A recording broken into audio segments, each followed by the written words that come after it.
Welcome to the Pacey Performance Podcast. Today, I'm speaking with Head of Strength and Conditioning at Leeds University, Ben Mays.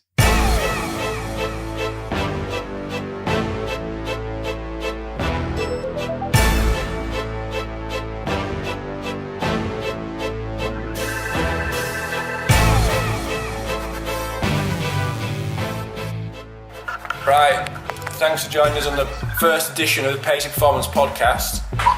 Just give a little bit of introduction what's going to happen. Every couple of weeks I'm going to have a little interview with someone hopefully from the world of sport. The reason for it was with all the new grads coming out with sports science degrees, strength and conditioning degrees, that type of thing. Sport, and especially professional sport, seems a million miles away. So it was just giving guys a bit of an insight into what it takes to get there, what kind of stuff's involved in day-to-day running of it. And the first person I'm going to speak to is Ben Mays, who's the strength and conditioning coach for Leeds University. So welcome, Ben. Hello. Hi, you okay? I'm well, are you?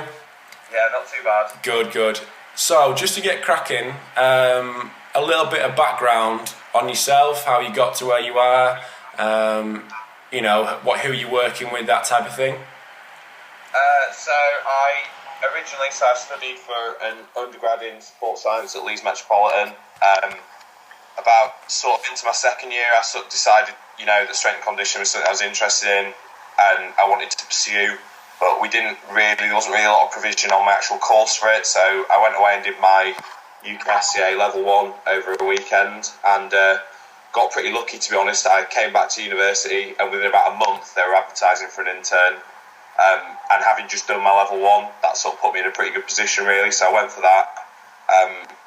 Got that initially. I was working with Tulare Wilson, who's at Northumbria now, but she left after a couple of months. Okay. And I worked with Brendan Chaplin for about 3.5 years. Okay. So I did 2 years with my undergrad and then I stayed on and did a master's in sports therapy and carried on interning at the same time.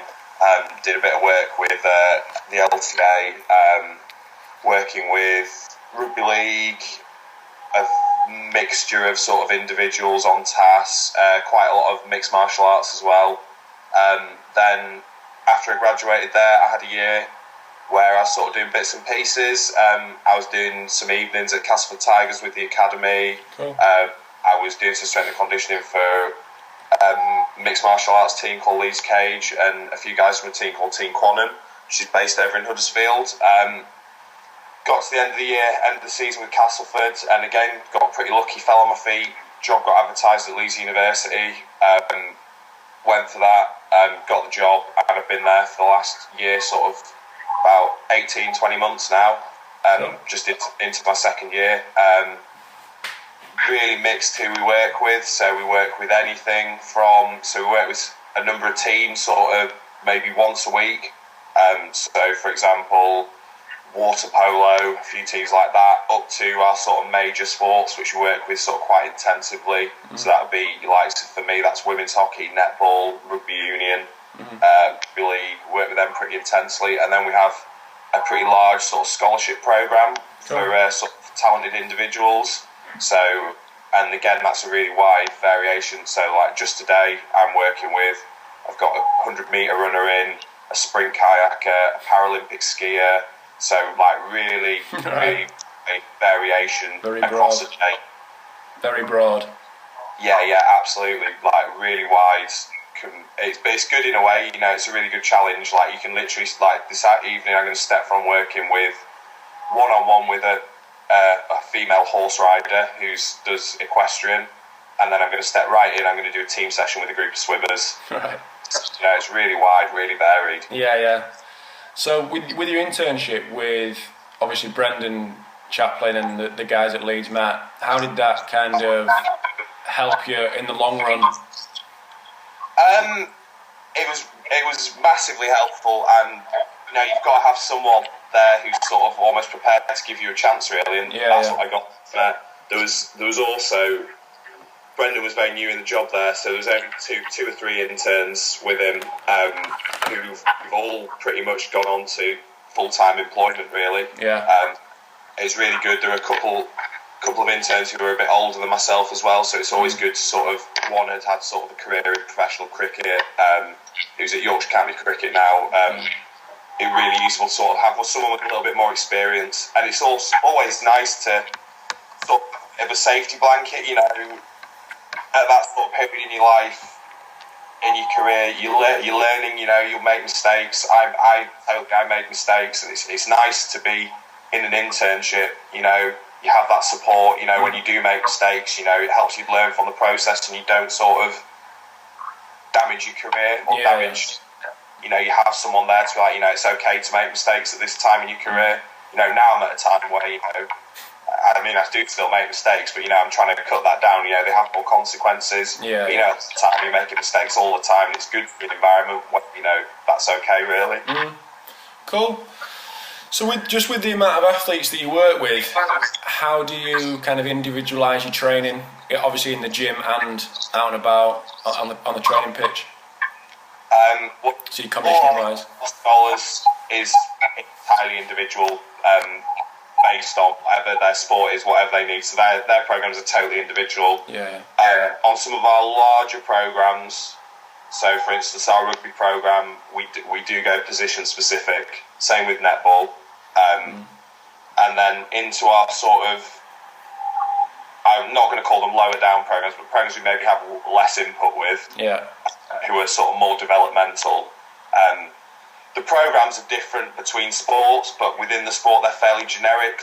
Okay. The way I look at it is a lot of those guys in those sort of sports, they just need to move better, get a little bit of strength through, sort of get that mobility through, which is a pretty generic, you know, you really underpinning. There aren't many really, really high level athletes in there who sort of need an individualised or a periodised program. It's really about, can you squat, can you lunge, can you deadlift, you know, can you pull, can you push, like have you got all those have you got a good hip hinge, all of those things really for us, you know, and just developing that. And that's a fairly generic qualities across all our sports really. You know, if you can do all of them well, then, and you're injury free, then we're doing something right really. So when go on, sorry mate. No, it's okay, go on. When they come to you, especially them ones that are kind of what you said, that maybe lower down groups, do they when they come to you, do they have them kind of basic skills, or are they kind of really raw? A lot of them now. Okay. A lot. I mean, this is across all our sports. A lot of, you know, we take them at 18. Yeah. A lot of them will have never been exposed to strength and conditioning in their life. The guys who have tend to be our scholars. Okay. The guys stepping in. So some of the rugby guys who are stepping in at first team level will have probably been through academies, etc., and they will have had some exposure. But, you know, when you're talking your sort of netball team, unless they've been in an NTL academy, you know, when they've been with a Super League club, they're probably never, you know, they're just going to have played at school or played county, regional, whatever, but they won't have had that exposure to strength and conditioning. So a lot of it is like real basics, like teaching them how to squat, teaching them how to lunge, you know, and that can take a year or two. Just to get those sort of movement qualities through. So we don't. We really do start at absolute basics with all of them. Yeah, cool. And I know I've spoken to you before about some of your lads being like semi-professional as well, especially some of the rugby lads. How do you kind of work that between your sessions on a Monday afternoon and then training Monday night in Rotherham or Doncaster or something? We tend to actually sort of we just support them really. Okay.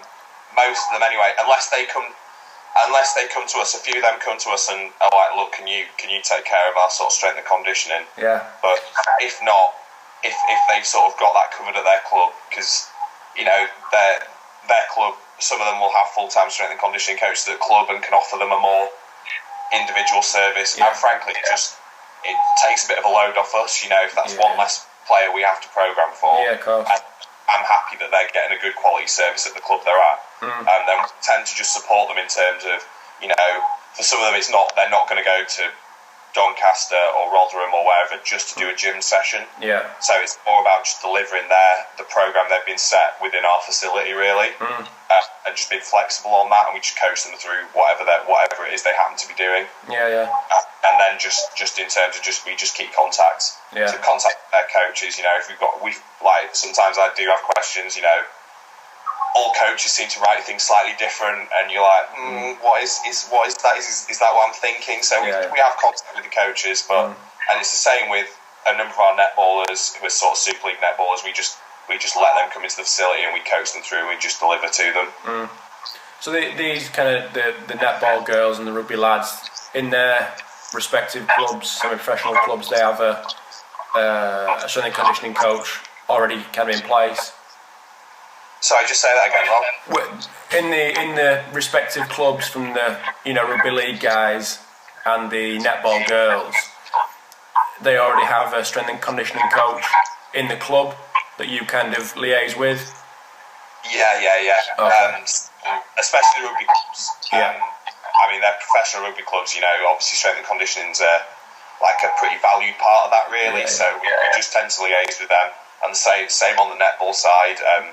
The netball, my old mentor Brendan looks after them, so it's quite an easy relationship to manage, really. Oh, okay, cool.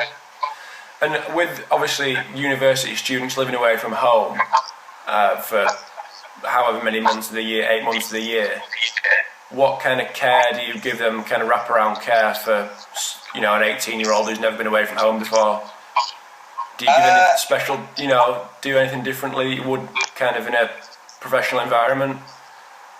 Yeah, absolutely. I think it's one of those things that I didn't realise when I came into this job, particularly, that there is a huge pastoral care element to what we do. Yeah.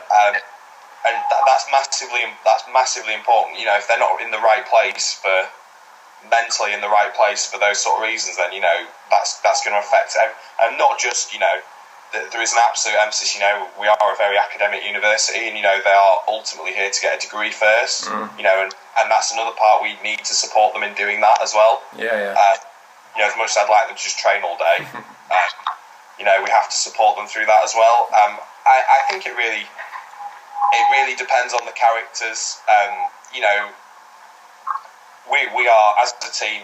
All my athletes know I am, as much as it annoys me sometimes, at 10 o'clock on a Saturday, I am always available, for anything. If guys have problems, I have no problem with them coming to me, and, I might not have the answer, I usually don't, but, I'm happy to always listen. Yeah. Another part with our scholars is we have, so I'm one myself, so we have about 30 scholars, and they all get assigned an athlete lifestyle coordinator. Okay. Which is, so part of that role is so we help them, those guys who are more involved in sport, have more time commitments towards it. We help them in terms of managing their academic and their sporting commitments, really, and trying to strike that balance. So, for example, we had one of the girls that I'm lifestyle coordinator for. She was away on tour during her exams in January. She's a netballer. She was away on tour with England, and she was going to miss her exams. So we spoke to the tutor, said, this is the deal. She's away representing England. It's a big deal, basically. Can we move the exams? Can we slide her exams a few weeks earlier? She'll sit them on her own. And they said yes. Right. Sort of stuff like that we can support them with. Guys and girls who are out at other clubs, managing that relationship. Sometimes the clubs aren't always as appreciative of the fact, they've got a degree to do. Yeah. And, want them to be at the club 5 days a week full time. Sometimes we just negotiate, well, he's got X, Y, and Z, he's got a deadline coming up, can he maybe just miss Thursday training or whatever, can you just have a day off where he doesn't have to travel to the club to do it, make sure he does his weights here, and things like that, just managing that. Yeah. Good. It is a big part. When they come in at 18, it's about, we try to be, we don't want to scare anyone off. For me, it's better to have someone in your program and take a little bit, not a slack attitude with them, but give them a little bit more leeway to get them in the program and to build that relationship with them. Yeah. So to build a relationship with an athlete, it's better, that's potentially going to last 3-4 years, than to scare them out the door early doors. Yeah. So just in a kind of shorter term aspect, when the guys leave for a month at Christmas and they leave for 3 months in the summer, but are going to return, how do you kind of gauge that? Are they sent away with something to do? Because obviously they're going to different parts of the country. Very sort of realistic. You can send them away with a 4-day-a-week program, and I know full well that my hockey girls are not going to do 4 days a week, and they're not going to go into the gym and back squat. Yeah. Load a bar up and squat. They're just not going to do it. I know it. They know it. Yeah. And we're all kidding ourselves if we think sending them away with that is going to make it happen. Yeah. So I think it's pretty realistic. They all get sent away with something, but it tends to be very. So over Christmas, we sent the hockey girls away with one body weight gym session. So it was primarily movement based, and it was something that they could do at home as well. Okay. So it was a lunging, squatting, core based sort of circuit and a bit of single leg type session. And we also send them away with a couple of conditioning sessions. Most of the teams, we use a system called maximal aerobic speed. Yeah. And MAS training. So we use that with most of our guys. So we'll send them away with that, and they'll have a couple of sessions a week on that. So they end up sort of having 2-3 sessions a week. But I normally place an expectation that you do one gym, one strength mobility session, and you do one conditioning session a week over Christmas. Right. And then we'll send them away with some extra sessions as well.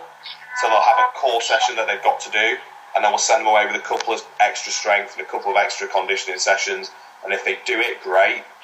But if they don't, they've still sort of fulfilled the sort of core requirements that we want. Yeah. Most of them, not all still, but most of them, I think, probably do the one session a week, the one strength and the one conditioning, and then you'll have a few who'll go above and beyond and we'll do the extras. Yeah. So with regards to your conditioning, that's how you kind of individualise it with your 30-15 Martin Boucher stuff? Yeah, absolutely. I think short of using, in a sort of program like ours, we've not got access to GPS. That for me, that really is the next best system. Yeah. We don't exclusively use the MAS for our conditioning. We do for our sort of contact sports. We'll use wrestling. We do still use small-sided games. We use all of that. But I would say that underpinning conditioning is that MAS. Yeah, just because it gives us that way of sort of doing sort of mass sessions basically, but still having that individualised and still getting a consistent training effect off. Yeah, I understand. In the session. Cool. So just with going back to right at the start when you say you've got so many different guys coming in from different sports, what's the kind of process you go through with regards to saying swimmers, that's what they need, hockey players, that's what they need, and just going through the different sports? What's the kind of process you go through? Sorry, just say that again, Rob, you broke up. Sorry, mate. What's the process you go through with regards to what different sports need? Okay, what sort of more in terms of like a needs analysis? Yeah, what's the kind of process you go through? I think there are some sports that you will have, like, I'm a big believer in sort of that balance between like evidence-based practice and practice-based evidence. Okay. You need both in your program. Nice. There are obviously coming here already. There are some sports I'm more familiar with than others. But in terms of those sports, I don't necessarily know a lot about. I've never really worked with swimmers before until I came here. Yeah. And then there are some like sort of Paralympic skiing, things like that. I've never worked with a Paralympic skier before. Yeah. I think part of it is you've got to get out there and read, see what's out there.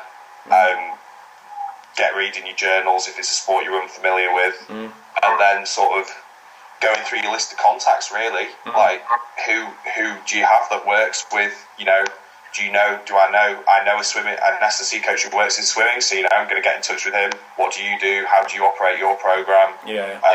What can we take from that that's going to be useful for our guys? And say, in terms of, I know an S&C coach who works in skiing, so, even though he works in able-bodied skiing, I'm still going to ask him, what are your underlying principles? Where should I be going? Where should I look? So I think that's your first point of contact. Really is, do I know anyone in my contacts, in my network that has experience in that sport? And then after that, you just got to get reading, and then sort of see what works as well. Yeah. Some stuff just through the level of athlete you're working with. Some of the stuff we went in with swimmers was actually probably too developmental. Right. Like a lot of them lift already, right. and sort of strong individuals. And then up the other end, some stuff just didn't work because of facility, space in the facility, the kit we had. You just got to strike that balance as well. So it's a bit of a juggling act. And then getting that balance between sort of my personal experience of what works for me, and then against that sort of that evidence, that evidence we're working off, sort of journal based. Yeah. So obviously, especially in strength and conditioning, obviously, and in other industries as well, it's kind of using your contacts and having a network around you that you can kind of call upon. What is it? Are the guys that just who you've come across, or do you purposely go out to kind of get to know people? I think more recently, I've probably got, as a young SST coach at sort of 2021, I had found the whole thing pretty intimidating, to be honest. Going to the UKSCA conference, and there's some pretty big dogs there. Really, it's quite intimidating to be, to walk up to sort of a Duncan French and be like, Duncan, I'm Ben, I'm 20, I'm not accredited yet. That's quite. Not that Duncan wouldn't be absolutely fine with that, and all of those guys are. They're actually very approachable. It's still intimidating at that age. So I think at that sort of moment in time, a lot of my contacts are guys that were interning at a sort of similar time to me, and have sort of then moved on into, at the same time as me, have sort of moved on into full-time jobs. And then there's sort of a few guys, there's a few sort of more American-based guys who, I'm a fan of for whatever reason, who I sort of reach out to. I've reached out more recently to via email. Okay. So there's a guy called Donald Boucher who's at the Citadel. Okay. Who I sort of, nothing major, just exchanged a few emails, asked his advice on a couple of things. A guy called Anthony Donskoff as well, who, again, just email, not very often, but maybe once every 6 months, just drop an email if I've got a question. You've got someone there to answer that. So, but a few guys like that who I've reached out more with. I have to say, I've got better the last couple of years at this sort of at conferences and stuff like that. I think it's just once you've got your own sort of own position and your own identity, really, that helps. That always gives you a talking point. That always gives you a talking point to sort of start that relationship with sort of different SSE coaches, really. I entirely hold my hands up. It's not an area that I'm good at. I find it really hard, but sometimes you just got to try and do your best, really, and just go with it. And if you just avoid the situation, then you're not going to make it, really. You're not getting any contacts by not speaking to anyone. So I agree. So then these guys who you've got in touch with, especially American guys, have been forthcoming in replying to your emails and getting back to you. Absolutely. I mean, there's a few who don't necessarily reply. We're all busy. I'll totally hold my hands up. I get people in sometimes email me, and I don't always get around to replying. I always try. I usually do, but not all the time. And they're exactly the same. I'm appreciative of that. But if you've got a question, the worst thing you can do is email it to someone. If you don't get a reply, you've not lost anything. Yeah, definitely. The majority of them are really good. Donald Boucher especially is sort of first class. I sent him an email and he sent me an essay back, basically. Right. It covered everything I'd asked him, which that's really good. It's always nice to know that someone's sort of helping you out.